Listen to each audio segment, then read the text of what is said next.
Estimados hermanos, bienvenidos a la clase de la escuela dominical correspondiente a la semana del 13 al 19 de febrero. Nuestra clase se titula Bienaventurados sois y vamos a estudiar el capítulo 5 del libro de Mateo y el capítulo 6 del libro de Lucas. Vamos a repasar lecciones muy importantes en nuestras vidas, hermanos, como por ejemplo estas, que la felicidad duradera se alcanza al vivir de la manera que enseñó Jesucristo. Vamos a hablar de un sermón muy especial que dio el Salvador al inicio de su ministerio terrenal, que fue el Sermón del Monte, del cual hemos escuchado hablar mucho, donde aparecen las bienaventuranzas que son tan hermosas. También que los discípulos del Salvador deben ser la luz del mundo. Y que Jesucristo enseñó una ley elevada que puede guiarnos a la perfección. Una ley muy elevada, una ley mayor que reemplaza a la de Moisés, lo cual no podemos imaginar lo mucho que se sorprendieron sus discípulos al conocer de ello, ya que desde que se estableció, la ley de Moisés había sido seguida constantemente por el pueblo. Incluso sabemos que los fariseos la llevaban de una manera tajante, exacta, y no querían desviar ni un solo ápice de esa ley. Lamentablemente, ellos pretendían, por decirlo de alguna manera, de que vivían esa ley. Pero como hemos estudiado en otras lecciones, más que vivirla desde su corazón, la vivían como de una forma mecánica o impositiva. Vamos entonces, hermanos, a estudiar esta maravillosa lección que es realmente hermosa. Y vamos a comenzar por los versículos de Mateo 5, donde nos dice en el cabecero, siempre les digo que es bueno leer el cabecero de el capítulo, ya que allí nos hacen como una especie de resumen de todo el contenido. Y por lo menos para el caso en el que yo lo estoy empleando ahora, me permite abarcar de una manera más general todo lo que dice el capítulo, sin leer cada versículo, ya que no tenemos tiempo para enfatizar entre tantos detalles. Vamos a leer lo que nos dice. Jesús predica el sermón del monte. Sus enseñanzas reemplazan la ley de Moisés y trascienden algunos aspectos de esta. Se manda a todos a ser perfectos como su Padre que está en los cielos. Algo bien fuerte, ¿verdad, hermanos? Pensar en eso, ser perfecto como nuestro Padre celestial que está en los cielos. Escuchamos de esto y quizás hasta nos asustamos, ¿verdad? Yo quiero leer a manera de introducción algo muy hermoso que se encuentra en este manual que se los he enseñado otras veces, la enseñanza de Cristo y sus apóstoles. Y dice lo siguiente: perfección es una palabra que causa diferentes reacciones en mucha gente. Algunos dicen, perfección, hombre, eso es imposible. Lo escuchamos y tal vez nos reímos, ¿verdad? Pero nosotros mismos, aunque no lo digamos, también lo pensamos así. Otros dicen, perfección, me desanima el solo hecho de pensar en ella. Sin embargo, ¿nos daría el Señor un mandamiento que fuera imposible de cumplir? Y al dar un mandamiento, ¿no prepara acaso el camino para que cumplamos lo que Él manda, según dijo Nefi? El sermón del monte es el plano del Señor para alcanzar la perfección. Escuchemos eso muy bien, hermanos. El sermón del monte es el plano del Señor para alcanzar la perfección.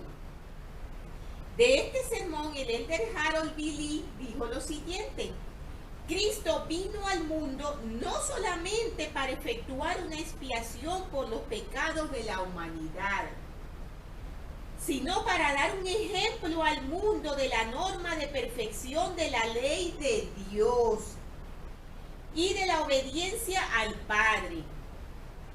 En su Sermón del Monte, el Maestro nos ha dado algo que es una revelación de su propio carácter, el cual era perfecto, o lo que podría decirse una autobiografía de la cual cada sílaba ha sido escrita en obras.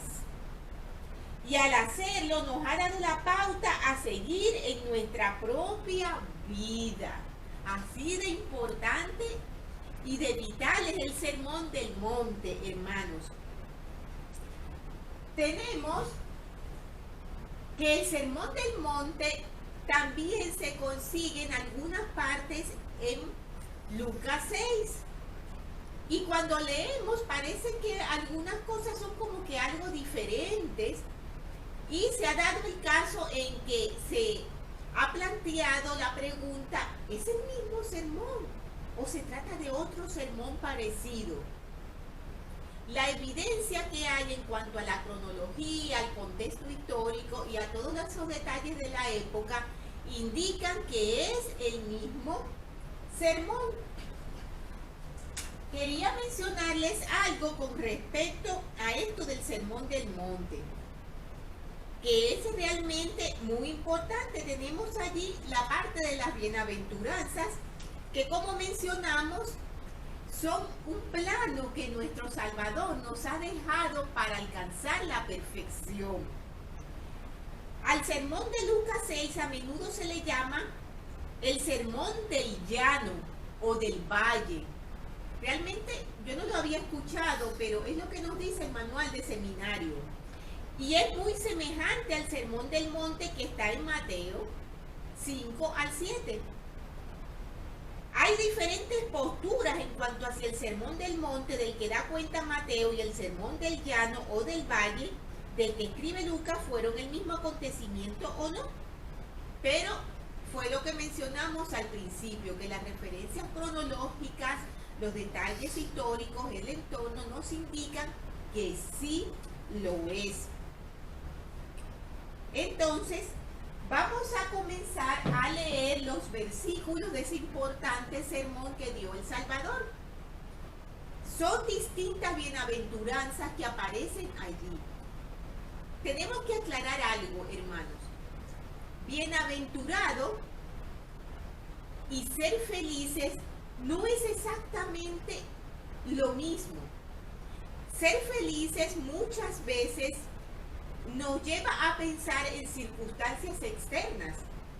Soy feliz porque tengo lo que necesito, o soy feliz porque tengo a mi familia, o soy feliz porque mis hijos me hacen feliz.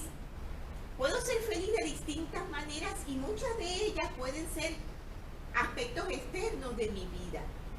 Pero la bienaventuranza se refiere a una felicidad más elevada. Es una felicidad que brota de nuestro corazón. Es una felicidad interna de nosotros que no tiene nada que ver con nuestro entorno y que nace dentro de nuestros propios corazones. Y realmente es una felicidad hermosa, es una felicidad duradera, una felicidad que va hacia las eternidades junto con nosotros. Vamos a leer entonces algunas de las cosas que nos dice el Salvador. En el versículo 1 nos dice: y al ver las multitudes subió al monte. Probablemente por eso se llama el Sermón del Monte. Y se sentó, y vinieron a él sus discípulos, y abriendo la boca les enseñaba diciendo. Y entonces menciona varias cosas, si no me equivoco son 9 en total. Entre ellas, bienaventurados los pobres en espíritu, los que lloran, los mansos. Son varias bienaventuranzas que aparecen allí. Pero yo quiero hacer mención a algo muy importante también, hermanos. A veces cuando leemos los versículos, tenemos que procurar orar mucho, meditar mucho en lo que nos dicen para tratar de comprenderlo, para tratar de ver al máximo posible lo que ese versículo nos está indicando. A veces nuestra comprensión puede ser algo limitada, tal vez porque no lo estamos leyendo en el momento adecuado de nuestras vidas, tal vez porque no estamos escudriñando lo suficiente, pero sabemos que el Señor puede darnos muchísimo entendimiento si acudimos a Él. Por eso Él nos dice, pedir y se os dará. Entonces, roguemos esa comprensión que tanto necesitamos, porque lo que tenemos aquí, vuelvo y repito, es el plano que nos dio el Salvador para la perfección. Entonces, no voy a leer exactamente cada versículo lo que dice de las bienaventuranzas, porque quiero centrarme un poco en la explicación de esas bienaventuranzas, para que lo comprendamos mejor. Y al detallar un poquito sobre eso, mencionaré cuál es la bienaventuranza que aparece aquí en cada uno de estos versículos. Lo que les voy a leer también se encuentra en este manual de las vidas y enseñanzas de Jesucristo y sus apóstoles. Veamos entonces qué es lo que nos dice. En ese incomparable sermón del monte, Jesucristo nos ha dado 8 formas específicas, o eran 8, no 9, mediante las cuales podemos recibir gozo. Cada una de sus declaraciones comienza con el vocablo bienaventurado. La bienaventuranza se define como algo superior a la felicidad, lo que mencionamos al principio. En ellas hay algo más que una preparación que se aplica a nosotros. Ellas son de hecho el código para una vida perfecta, nos dice el presidente Harold Billy. Las bienaventuranzas se convierten como en escalones de perfección que nos permiten amar verdaderamente a Dios y a nuestros semejantes. Vamos a ver entonces lo que nos quiere decir el Salvador con cada una de estas bienaventuranzas. La primera dice, bienaventurados a los pobres de espíritu. ¿Qué quiere decir el Señor con eso?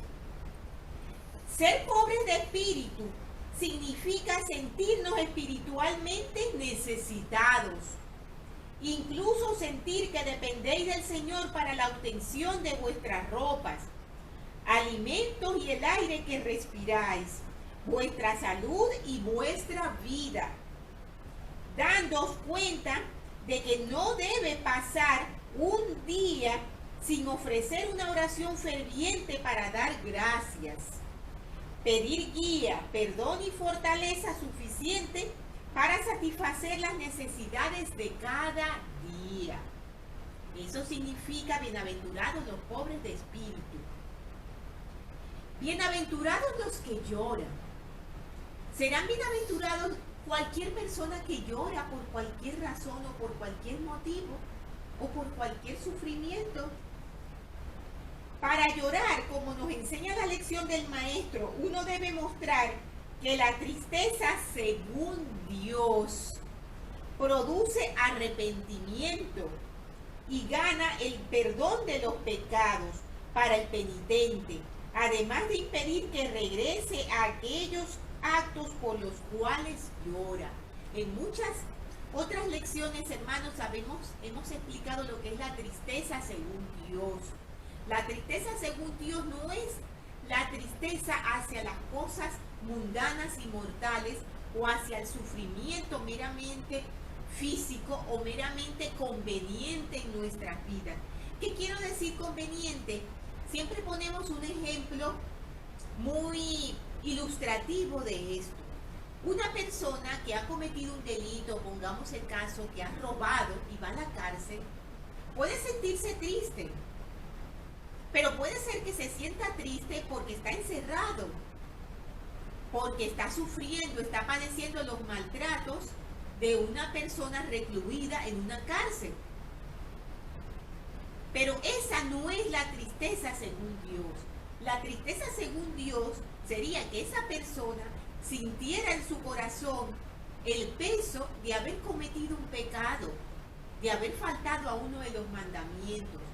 Una tristeza que nos hace sentir vergüenza ante nuestro Padre Celestial por haberle fallado. Vergüenza por haber hecho a un lado su amor y desobedecerle. Esa es la tristeza según Dios. Continuando, tenemos que nos dice, bienaventurados los mansos.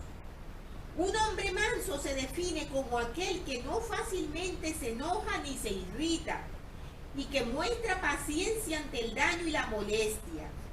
La mansedumbre no es sinónimo de debilidad. Por el contrario, el hombre manso es fuerte y poderoso y es aquel que tiene completo autodominio. Aquel que defiende con valor sus convicciones morales sin hacer el menor caso de las presiones sociales que lo rodean. Vemos como es mucho más amplio que meramente el decir, esa persona es mansa porque no habla simplemente. Va mucho más allá. Bienaventurados los que padecen hambre y sed de justicia. En esta hambre y sed de la que nos induce a salir del hogar para buscar hermanamiento con los santos en los servicios sacramentales y lo que nos induce a la adoración en el día del Señor, donde quiera que estemos.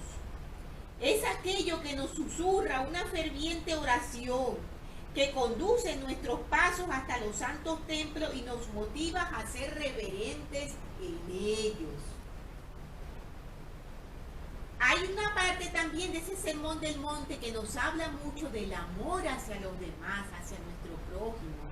Tenemos que nos dice, bienaventurados todos los de limpio corazón. ¿Qué significa esto? Solo los justos lo veían como el Hijo de Dios.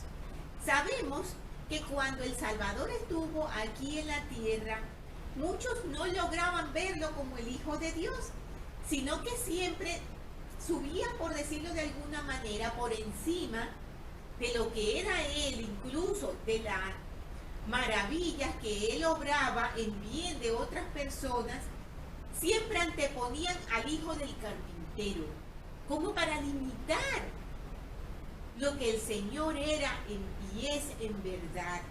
Entonces, solamente los justos lo veían como el Hijo de Dios. Y solo si vosotros sois puros de corazón veréis a Dios.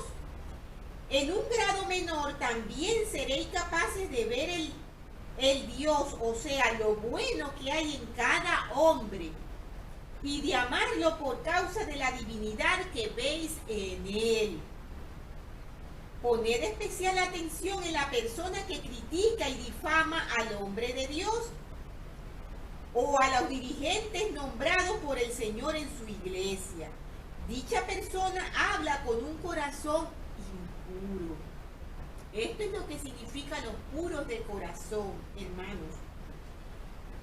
Me recuerdo cuando leí de esto, de ese consejo que nos dan siempre, y es que las Escrituras también nos hablan de ello, que pidamos al Señor esa maravillosa capacidad, ese hermoso don de poder ver a nuestros semejantes como los ve nuestro Padre Celestial, con el potencial divino que tienen, y no cerrarnos únicamente a la debilidad, a los defectos, a los pecados y a los comportamientos meramente mundanos y mortales.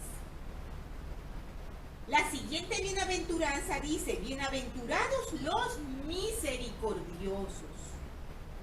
Nuestra salvación depende de la misericordia que mostremos por los demás. Escuchemos con atención, hermanos. Nuestra salvación depende de la misericordia que mostremos a los demás.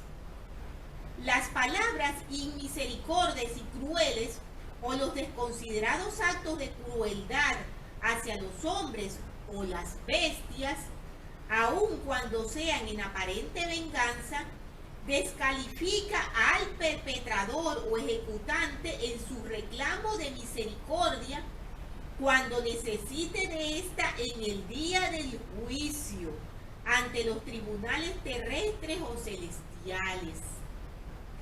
¿Hay alguien que nunca haya sido herido por la calumnia de otro que pensó que era su amigo? ¿Recordáis el esfuerzo que hicisteis por no corresponder de la misma manera?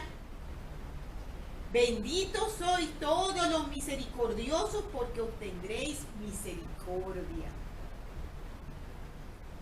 Bienaventurados todos los pacificadores. Los pacificadores serán llamados hijos de Dios. Los perturbadores y agitadores que están en contra de la ley y el orden, los líderes del populacho y los que quebrantan la ley, todos son motivados por la maldad, y a menos que desistan serán conocidos como los hijos de Satanás, en lugar de los hijos de Dios. En la tierra paz, buena voluntad para con los hombres. Fue el canto de los ángeles que anunciaron el nacimiento del príncipe de paz. Recordemos siempre esas dulces y a la vez tan importantes palabras. Bienaventurados todos los que son perseguidos. Ojalá que toda la juventud recuerde esta amonestación. Yo diría que esto aplica no solamente a la juventud, sino también a todas las personas, jóvenes, niños, adultos, ancianos, a todos.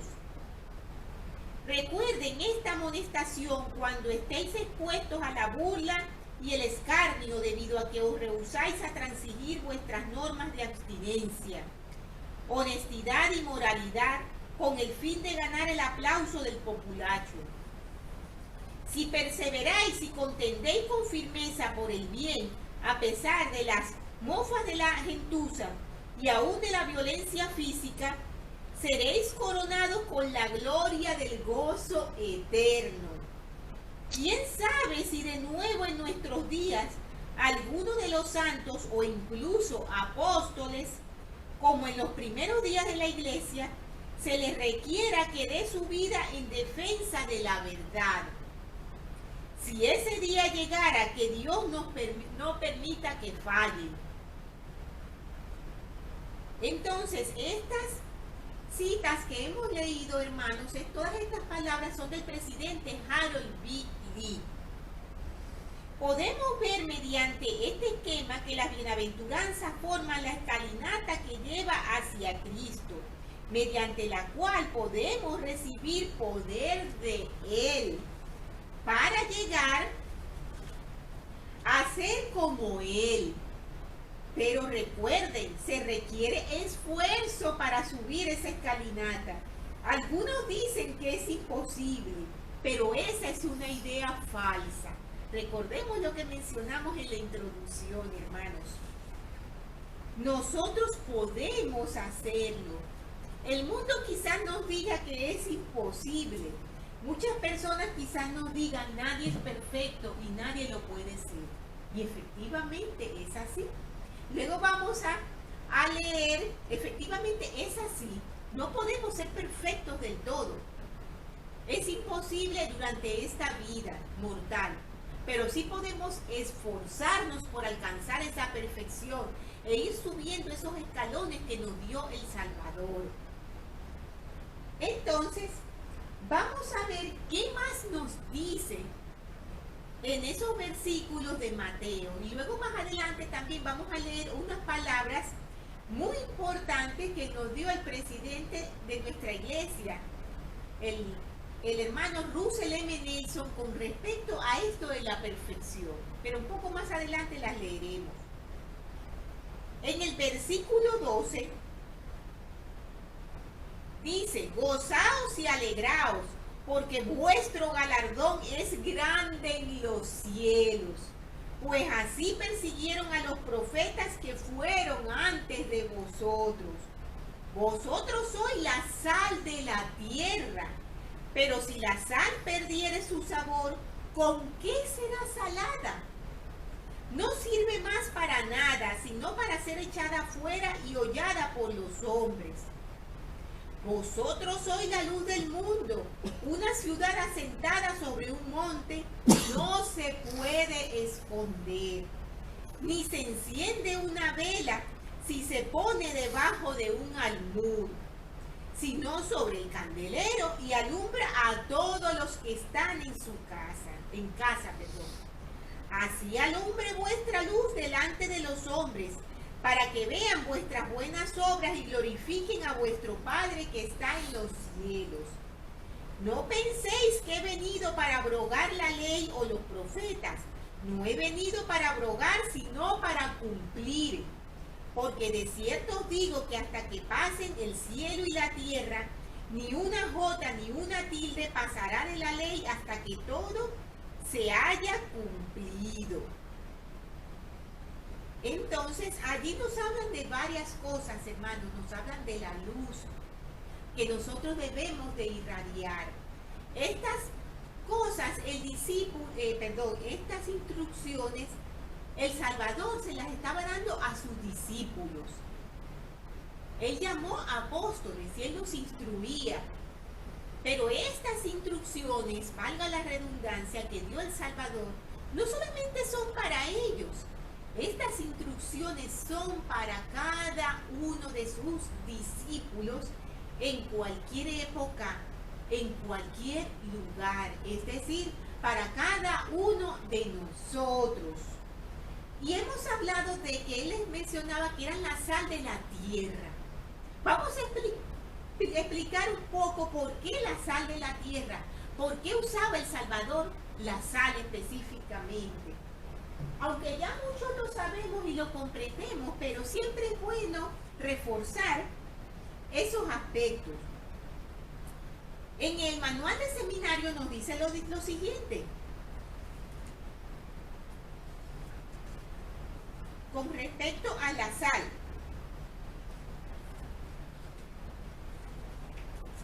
El elder Carlos Hassai, de los 70, dijo lo siguiente.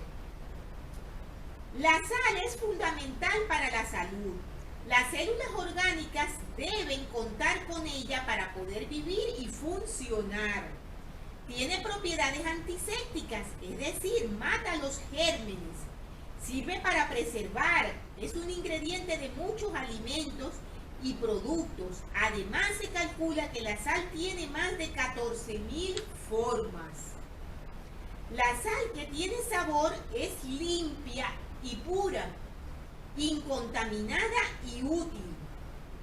En este estado o condición, la sal preserva, sazona, sana y cumple con las útiles funciones.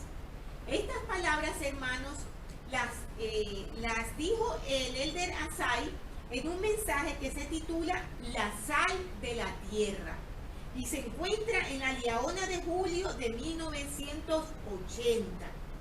Como les digo siempre, hermanos, siempre les recuerdo que si pueden, por favor, busquen todos estos mensajes y léanlos, que eso refuerza muchísimo nuestros conocimientos.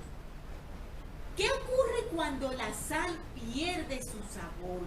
Como lo mencionaba el Salvador.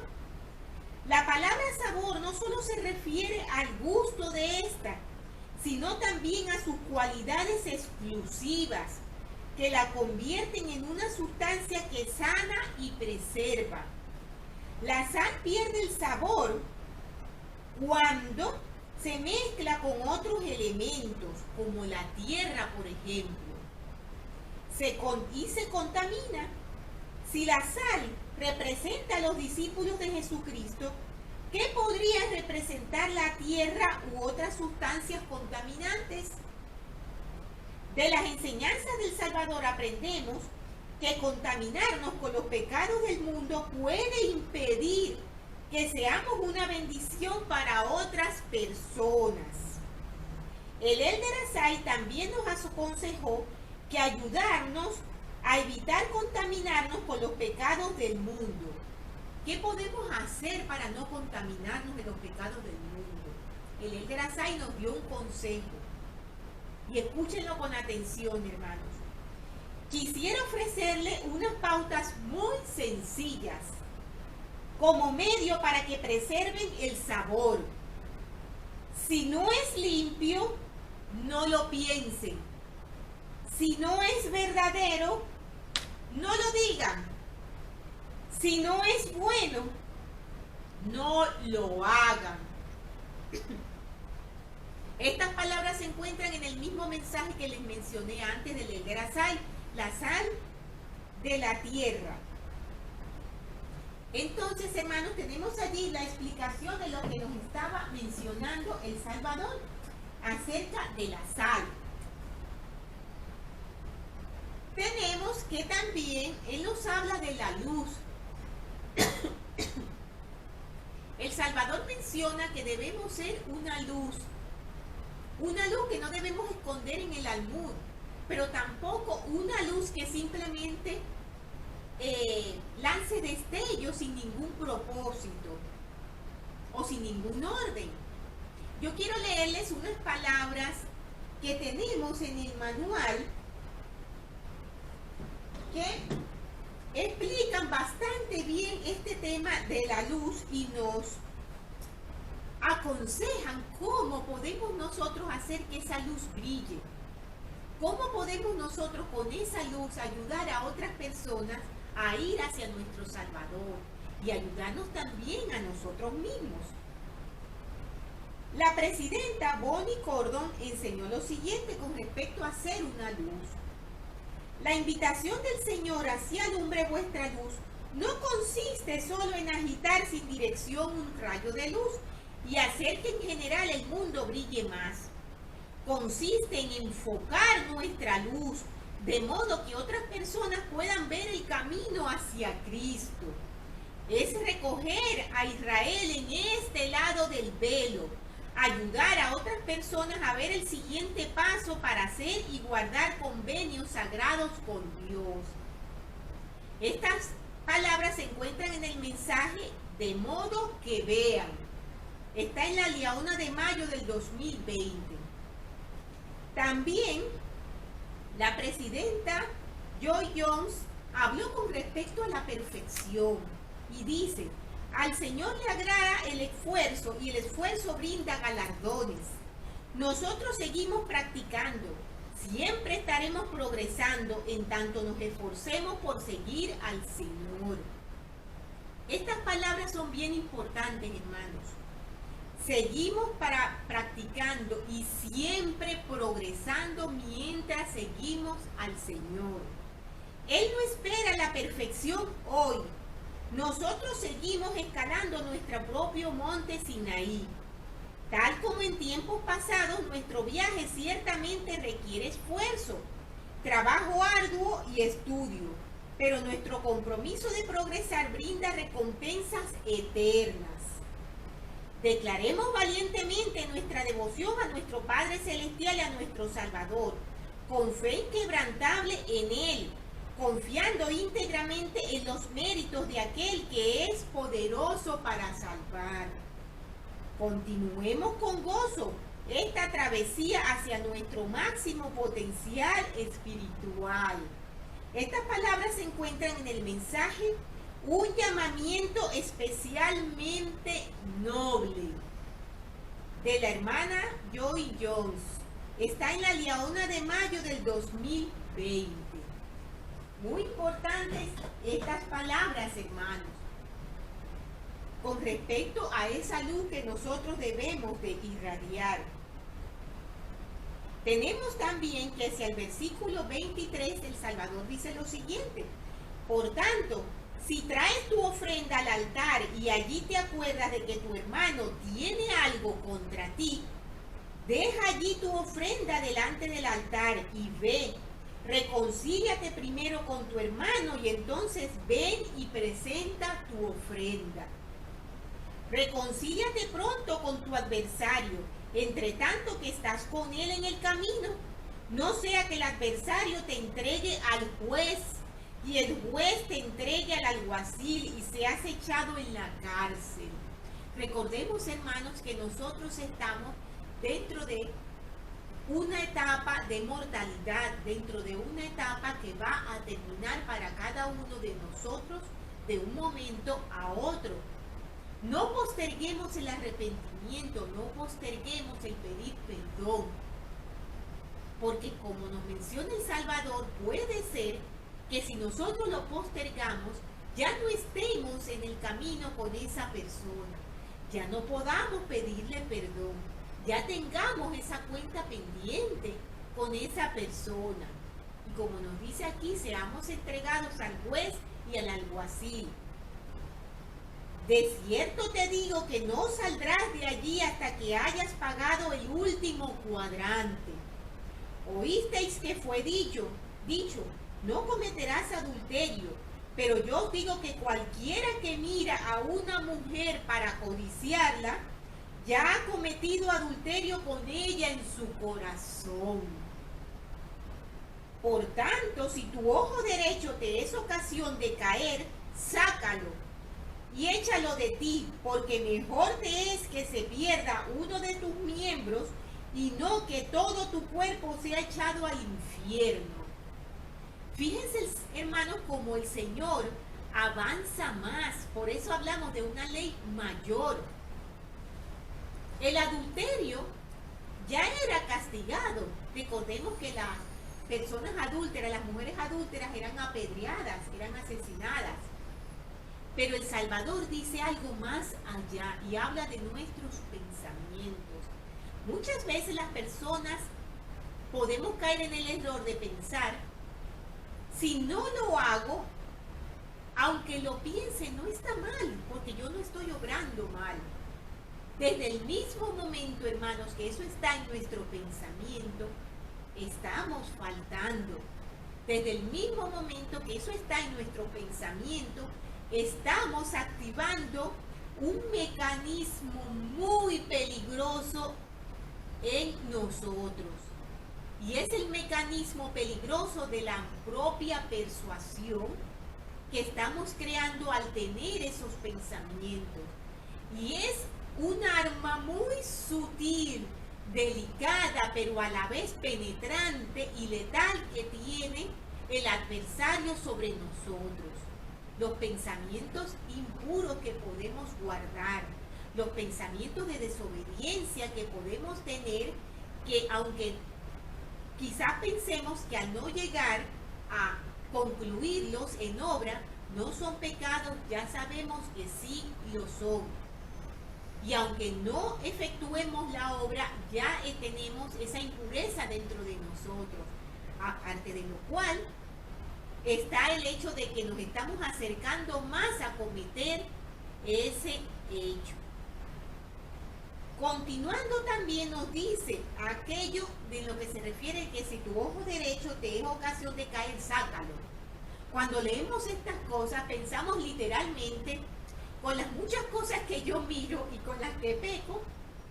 Imagínate, y si me saco los ojos, ¿con qué voy a ver? Vamos a ver, hermanos, estas cosas hay que entenderlas. Por eso mencionamos al principio que necesitamos orar mucho y pedir al Señor el entendimiento de todas estas cosas. Vamos a leer un poco acerca de lo que esto significa, que no es exactamente lo que estábamos mencionando de que tengamos que sacarnos los ojos o de que tengamos que perder un miembro. También hemos escuchado de cortar una mano, de cortarnos el brazo. No es exactamente así, hermanos. Se trata más bien de nuestras conductas. Se trata también incluso de malas compañías, por decir algo, que nosotros pensamos y sabemos que pueden hacernos caer y que nos pueden hacer pecar.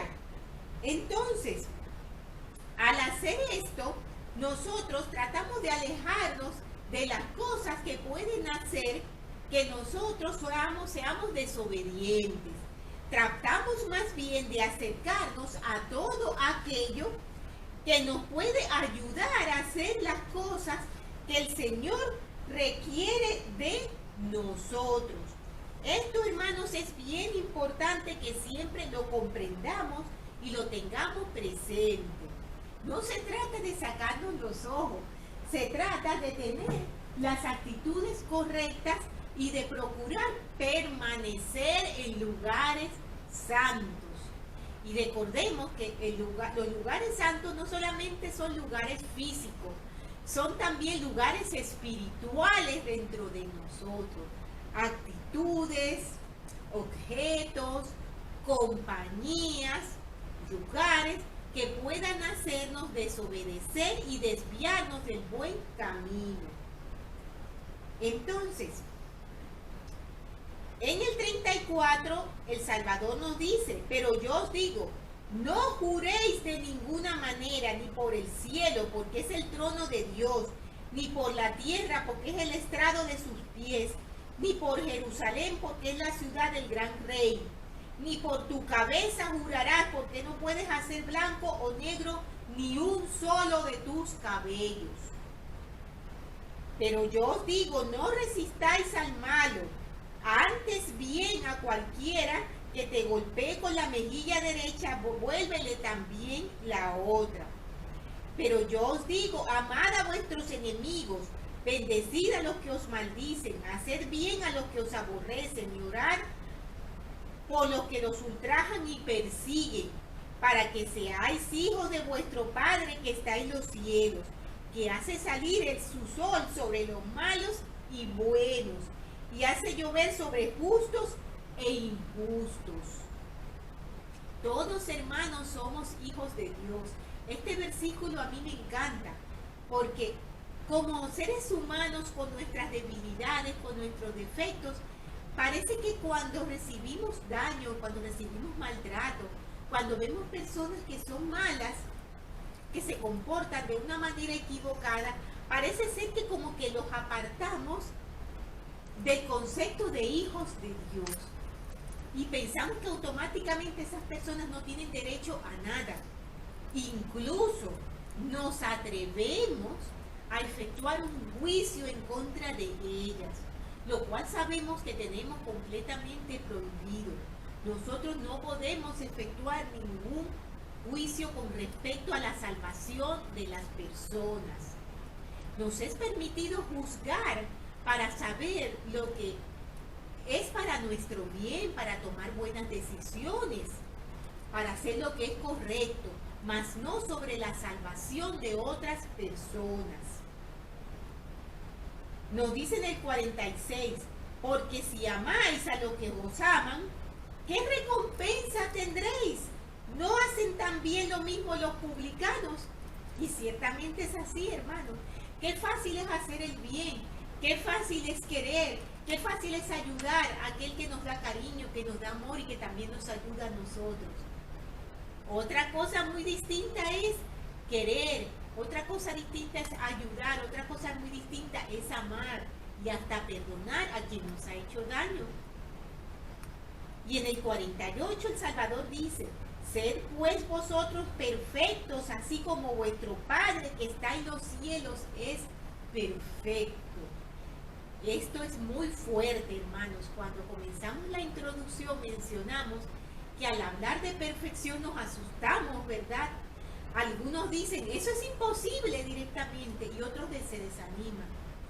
Nos desanimamos al pensar en nuestras debilidades, en que muchas veces repetimos las cosas y nos sentimos mal por ellas y pedimos perdón y volvemos a hacerlas. Se supone que progresemos y que vayamos moderando esos comportamientos, pero el Señor sabe de nuestra debilidad y el Señor juzga las intenciones de nuestro corazón. Esas palabras que dijimos antes son bien importantes. Mientras seguimos a nuestro Salvador Jesucristo, estamos progresando. Aunque nos caigamos, nos volvamos a levantar. Aunque nos equivoquemos, pedimos perdón, nos arrepentimos y seguimos adelante. Mientras lo tengamos a Él como nuestro centro y lo sigamos, estamos progresando, aunque cometamos nuestros errores, y eso nos ayuda a ser fuertes y a seguir adelante. Tenemos entonces que los siguientes versículos que íbamos a analizar era con respecto a el libro de Lucas, el capítulo 6. Y nos dice lo siguiente en el cabecero del capítulo. Jesús sana en el día de reposo, escoge a los 12 apóstoles, pronuncia bendiciones sobre los obedientes y ayes sobre los inicuos. Y nos dice en el versículo 7, y le acechaban los escribas y los fariseos para ver si sanaría en el día de reposo a fin de hallar de qué acusarle. Pero él, que conocía los pensamientos de ellos, dijo al hombre que tenía la mano seca, levántate y ponte en medio. Y él levantándose se puso de pie. Entonces Jesús le dijo, os preguntaré una cosa, ¿es lícito en los días de reposo hacer bien o hacer mal? ¿Salvar la vida o quitarla? Y mirándolos a todos alrededor, dijo al hombre, extiende tu mano. Y él lo hizo. Y así su mano fue restaurada. Y nos dice que los fariseos ardían en ira.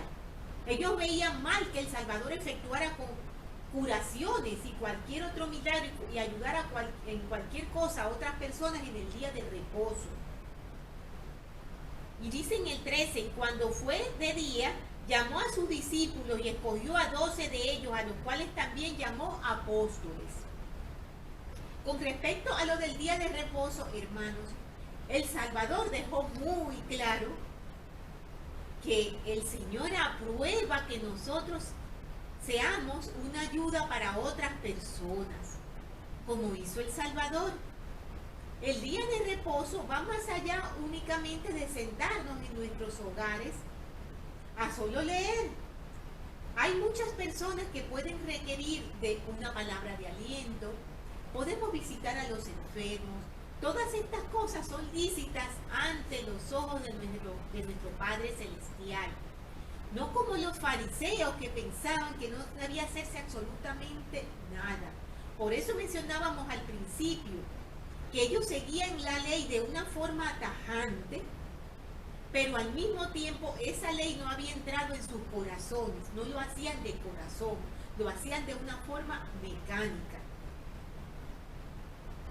Entonces mencionamos que Jesús llamó a discípulos, a los cuales también llamó apóstoles, a Simón, a quien también llamó Pedro, y a su hermano Andrés, a Jacob y a Juan, a Felipe y a Bartolomé, a Mateo y a Tomás, a Jacobo, hijo de Alfeo, y a Simón llamado Celote, a Judas, hermano de Jacobo, y a Judas Iscariote, que llegó a ser el traidor. Hermanos, el Salvador llamó a sus discípulos. Nosotros hoy tenemos la inmensa bendición de que la estructura de la Iglesia de Jesucristo de los Santos de los últimos días es la misma estructura que el Salvador estableció cuando vino. Y los apóstoles que nosotros conocemos como los 12 han sido llamados por revelación. Ellos no están allí por un poder terrenal, ellos no están allí por una decisión terrenal, ellos están allí por una decisión celestial. El Señor ha elegido a cada uno de ellos. Y les invito, hermanos, a que piensen y mediten qué tanto nosotros apreciamos el tener esos apóstoles en nuestras vidas. Qué tanto nosotros procuramos escuchar sus palabras, sus amonestaciones. ¿Qué tanto estamos seguros de que esos apóstoles fueron llamados por Dios? Porque así es, hermanos, han sido llamados por Dios de la misma manera como Jesucristo llamó a sus apóstoles cuando estuvo en su ministerio aquí en la tierra. Esto es algo muy importante que debemos tener en cuenta. Los apóstoles, hermanos, son testigos especiales de Cristo aquí en la tierra, y donde quiera que ellos van, son testigos del Salvador. Están allí dando su testimonio, están allí poniendo su hombro en la lid, y es un llamamiento muy especial. Los discípulos de Jesucristo somos todos nosotros. Somos todos los que le servimos también al Salvador. Somos todos los que le seguimos. Somos todos los que nos esforzamos cada día por hacer y por cumplir con lo que Él nos ha indicado. A todo aquello para lo cual Él fue un ejemplo para nosotros aquí en la tierra. Que no es más que hacer la voluntad de nuestro Padre Celestial y ser obedientes. Entonces, discípulo y apóstol no es el mismo concepto, para que no nos confundamos. Nos dice seguidamente en el 18 que también Jesucristo sanó a aquellos que eran atormentados por espíritus inmundos. Y toda la gente procuraba tocarle porque salía poder de él y sanaba a todos. Y alzando él los ojos hacia sus discípulos decía: bienaventurados vosotros los pobres, porque vuestros es el reino de Dios. Hermosas palabras del Salvador, hermanos. Y dice en el 36, sed misericordiosos como también vuestro Padre es misericordioso. No juzguéis y no seréis juzgados. No condenéis y no seréis condenados. Perdonad y seréis perdonados. Dad y se os dará. Medida buena, apretada, remecida y rebosante se os dará en vuestro regazo. Porque con la misma medida con que midiereis se os volverá a medir. Este versículo es muy importante, hermano. Él dice, dar y se os dará. ¿Cómo? Medida buena, apretada, remecida y rebosante. De acuerdo a lo que nosotros también estamos dando, hermanos. Muchas veces tenemos el gozo de que trabajando en la obra del Señor tenemos unas bendiciones tan grandes que pensamos, Señor, pero ¿por qué tanto para mí? Y nos llenamos de gozo, nuestro espíritu se llena de felicidad, nuestro espíritu se llena de alegría, porque al ser misericordiosos, al ayudar a nuestro prójimo, al procurar hacer todo aquello que el Señor nos ha pedido, Él ve nuestro esfuerzo y nuestra voluntad, y la recompensa y el galardón llega a nuestras vidas, hermanos. No tengan ninguna duda de ello. Si damos poco, y ese poco es lo que nos sobra, y ese poco es lo que damos, por decirlo de alguna manera, para no incomodarnos y hacer a su vez algo, poco vamos a recibir, pero cuando lo damos todo, rebosantes vamos a ser, hermanos. Y muchas serán las bendiciones que tendremos en nuestro regazo, como nos promete el Salvador. Y dice, y les dijo una parábola: ¿puede un ciego guiar a otro ciego? ¿No caerán ambos en el mismo hoyo? El discípulo no es superior a su maestro, pero todo el que sea perfeccionado será como su maestro. Esto es muy importante, hermanos. Queremos ayudar, tenemos la voluntad de ayudar.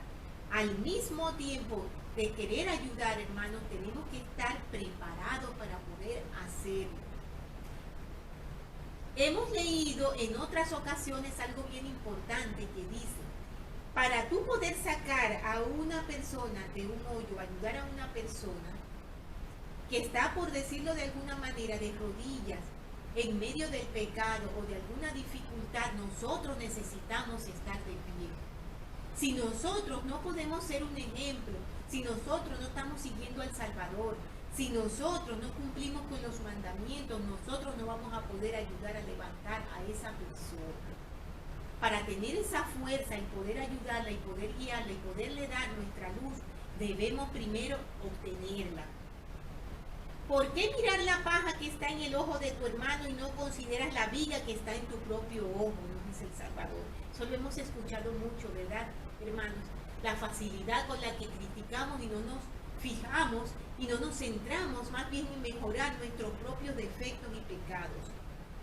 O cómo puedes decir a tu hermano: hermano, déjame sacar la paja que está en tu ojo, no mirando tú la viga que está en el tuyo. Hipócrita. Saca primero la viga de tu propio ojo y entonces verás bien para sacar la paja que está en el ojo de tu hermano. Porque no es buen árbol el que da malos frutos, ni árbol malo el que da buen fruto. Porque cada árbol se conoce por su fruto, pues no se recogen higos de los espinos ni se vendimian uvas de las zarzas. El hombre bueno del buen tesoro de su corazón saca el bien, y el hombre malo del mal tesoro de su corazón saca el mal, porque de la abundancia del corazón habla la boca.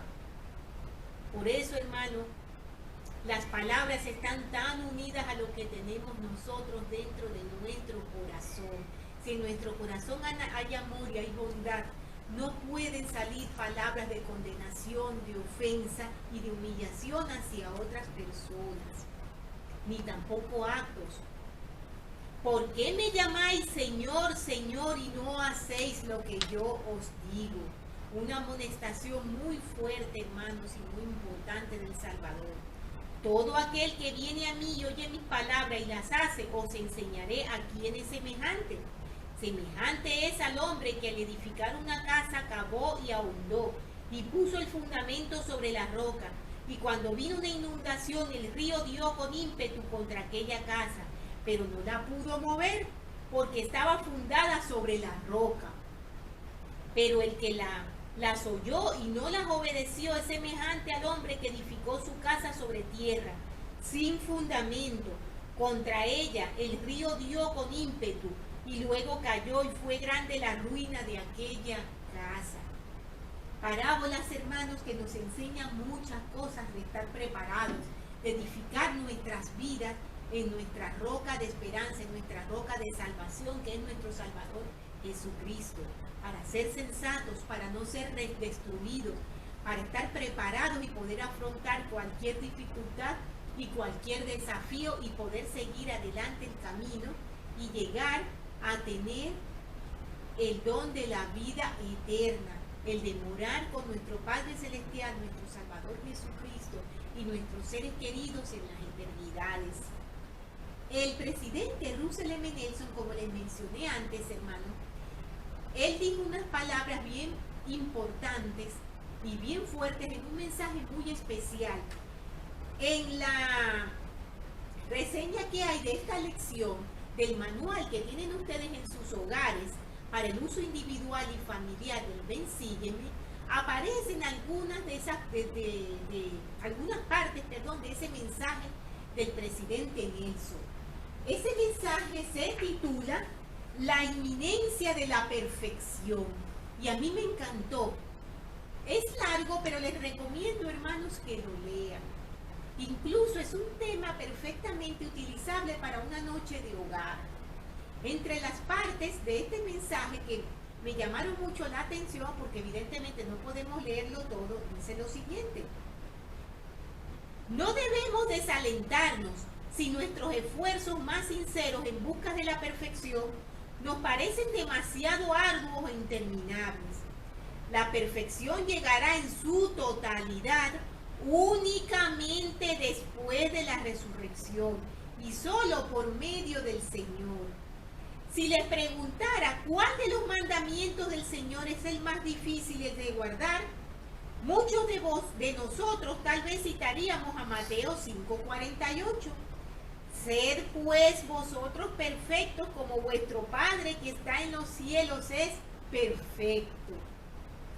Al guardar este mandamiento puede ser una preocupación, el guardar este mandamiento puede ser una preocupación, ya que todos estamos muy lejos de ser perfectos, tanto en el aspecto espiritual como temporal, y las pruebas de ello se nos presentan muy a menudo.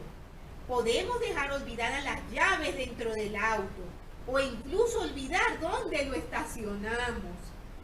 Con frecuencia caminamos resueltamente de un lado a otro de la casa y nos damos cuenta de que hemos olvidado lo que íbamos a hacer. Cuando comparamos nuestro desempeño personal con la norma suprema de lo que el Señor espera de nosotros, la realidad de nuestra imperfección puede resultar a veces desalentadora. Me siento muy triste por aquellos miembros de la iglesia que por motivo de sus defectos permiten que la depresión les prive de la felicidad de sus vidas. Es preciso que recordemos lo siguiente: existen los hombres para que tengan gozo, sin sentimientos de culpabilidad. Segundo de Nefi 2:25. Asimismo, debemos recordar que el Señor no nos da mandamientos que sean imposibles de obedecer, sino que a veces no los comprendemos plenamente. El presidente Nelson divide esta parte de la perfección en dos partes para que sea más fácil de comprenderlo y también para que un poco tranquilicemos esa inquietud que podemos tener nosotros con respecto a esa perfección de la que nos habló el Salvador en los versículos. Él la divide en la perfección mortal y la perfección eterna. Dice: en esta vida podemos perfeccionar determinadas acciones. Un lanzador de béisbol podría lograr una victoria en la que no se anotara ninguna carrera. Un cirujano podría realizar una operación sin error alguno. Y un músico podría ejecutar un número musical sin equivocarse ni una vez. De la misma forma, una persona puede lograr la perfección en ser puntual, pagar el diezmo, guardar la palabra de sabiduría, etc. El enorme esfuerzo que se requiere para lograr tal autodominio se ve recompensado con un profundo sentimiento de satisfacción. Pero más importante aún es que los logros espirituales que obtengamos en esta vida mortal permanecerán con nosotros en la eternidad. Esto es bien importante, hermanos. Lo tenemos en Doctrinas y Convenios 130 del 18 al 19. Los logros espirituales que obtengamos en esta vida mortal permanecerán con nosotros en la eternidad. Santiago nos dejó una guía práctica por medio de la cual se podría medir la perfección. Él dijo: si alguno no ofende en palabra, este es varón perfecto. Santiago 3:2. La perfección mortal se puede lograr cuando tratamos de llevar a cabo toda responsabilidad, cumplimos toda ley y nos esforzamos por ser igualmente perfectos en nuestra esfera, como nuestro Padre Celestial lo es en la suya. Si ponemos lo mejor de nuestra parte, el Señor nos bendecirá según nuestras obras y los deseos de nuestro corazón. Doctrina y Convenio 137:9. También tenemos la parte de la perfección eterna, siguiendo la división que hizo el presidente Nelson. Consideremos otra declaración de suma importancia que hizo el Señor. Escuchemos con atención, hermanos. Momentos antes de su crucifixión, Él dijo: al tercer día termino mi obra. Lucas 13:32. En lugar de decir termino mi obra, dijo: al tercer día termino mi obra y seré perfeccionado. En la Biblia en inglés dice seré perfeccionado. Reflexionen en esta declaración. El Señor, sin pecado ni errores, quien según nuestras normas mortales ya era perfecto, proclamó que su propio estado de perfección estaba aún en el futuro. Su perfección eterna llegaría después de su resurrección y de recibir toda potestad en el cielo y en la tierra. La perfección que el Salvador espera de nosotros es mucho más que actuar sin errores.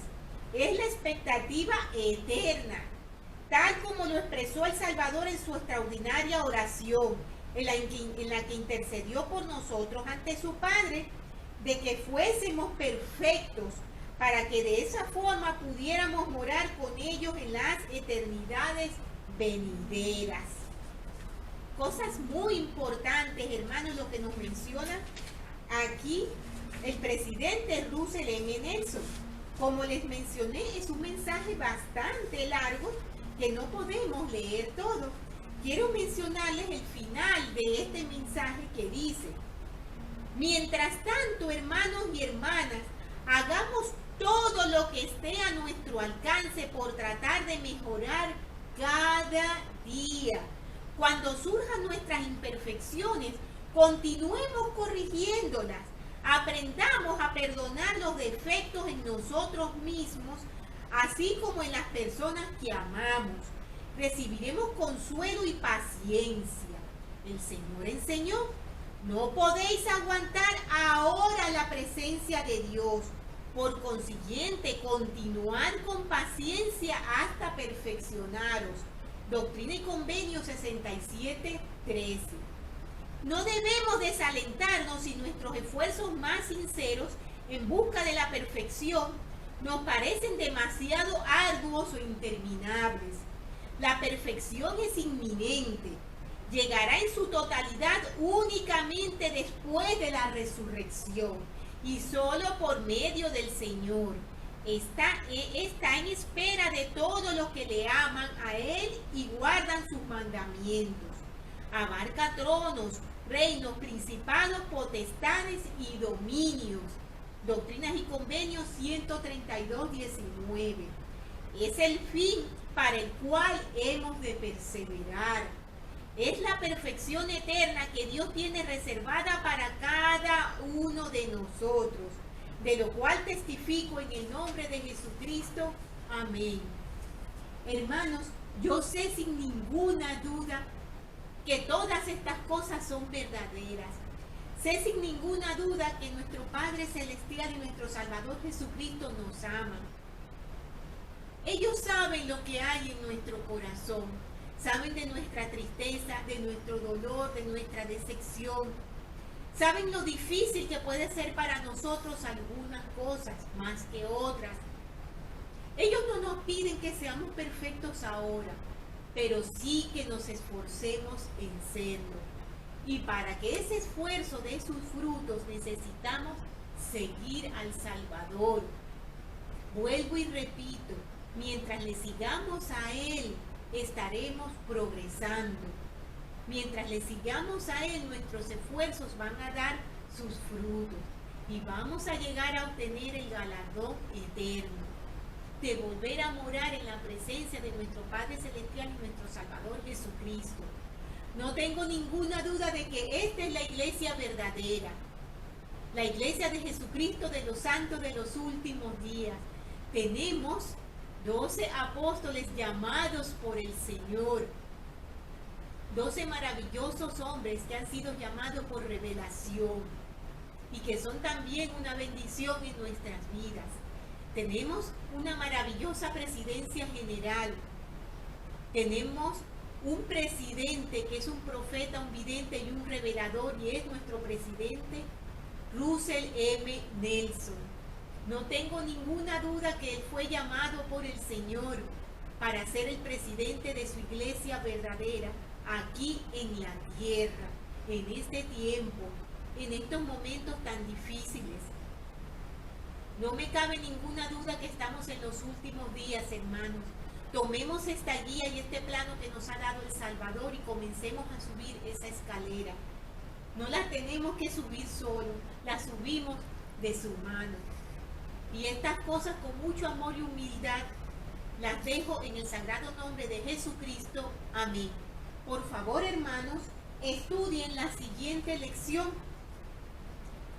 que será de Mateo, del libro de Mateo, los capítulos 6 y 7, y se titula: les enseñaba como quien tiene autoridad. Y estas cosas, hermanos, las dejo con amor en el nombre de Jesucristo y les deseo una feliz semana.